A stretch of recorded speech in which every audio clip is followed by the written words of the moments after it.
Hi besties, and welcome to my first post-Inazuma update video. I'm going to do a quick recap of everything that happened in Acts 1 and 2 of the Inazuma Archon quests. I'm not going to go over every little detail because a lot of it was just establishing characters and locations, so I'm just going to talk about the stuff that really matters for the plot. If you don't want spoilers or you want to just skip straight to the analyses and theories, skip to this time now.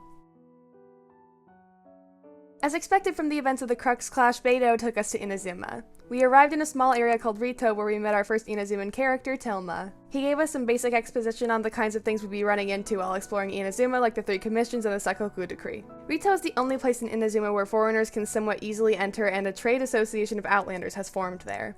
With the help of the daughter of the head of the Kanjo Commission, we left Rito and we went off into the rest of Inazuma. When we got into the rest of Inazuma, there was a lot of exposition and character introductions. Telma introduced us to Kamisato Ayaka, who asked us to help her dismantle the Vision Hunt Decree. We went with Yoimiya to perform a prison break, where Kujo Sarah caught us, but let us leave. I find it odd that she would so easily let us go without a second thought, because Sarah is supposed to basically be an extension of the Raiden Shogun's will, and given what little we saw of her, Sarah should be just as ruthless as her. But regardless, we left safely. Ayaka tasked us with helping 3 people who had recently lost their visions to the Raiden Shogun, but we were unable to recover any of their visions or lost memories. At Grand Narukami Shrine, Yae Miko explained what the loss of a vision means to a person. She said it not only constitutes memory loss, but the loss of all ambition.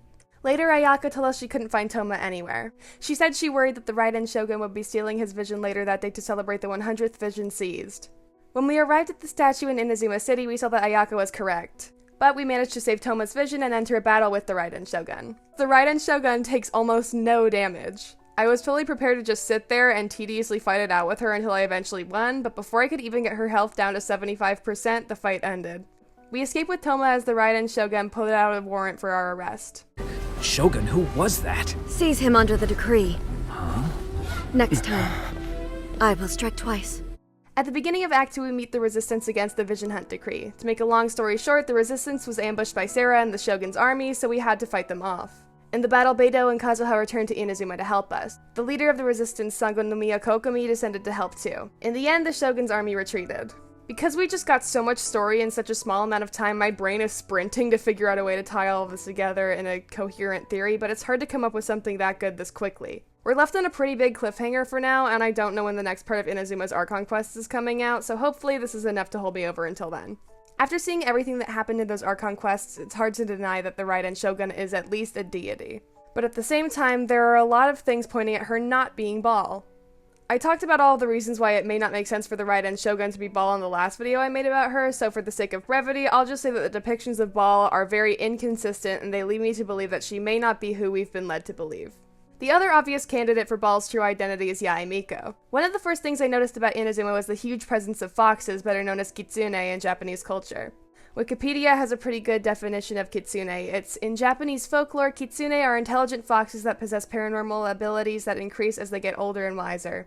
Because of their potential power and influence, some people make sacrifices to them as a deity. There's a Shinto god of foxes who is sometimes depicted as a kitsune named Inari-Okami.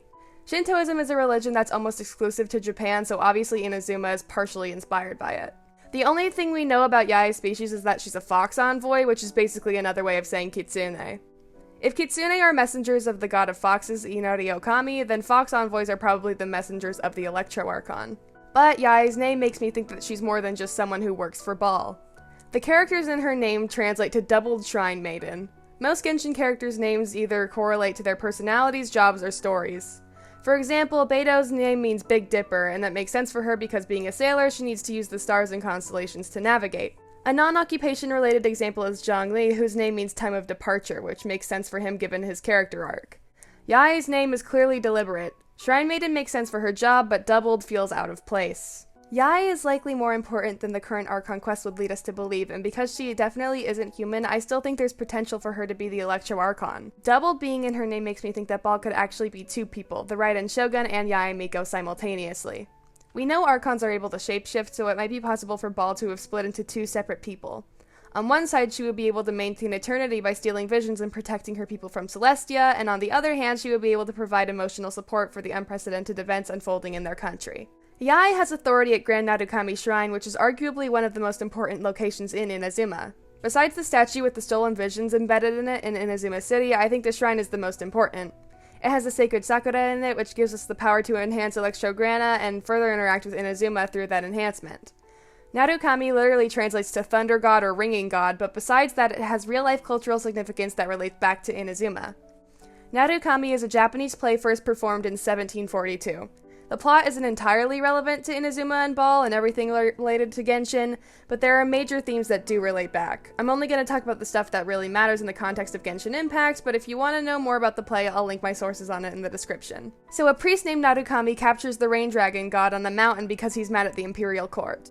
The court sends Princess Tama to free the dragon, and her solution is to seduce Narukami and convince him to give up his job as a priest. Tama and Narukami drink sake to celebrate their relationship, but Narukami gets drunk and passes out. While Narukami is unconscious, Tama frees the dragon and leaves Narukami. Then he wakes up and says, "I am so bitter to be deceived."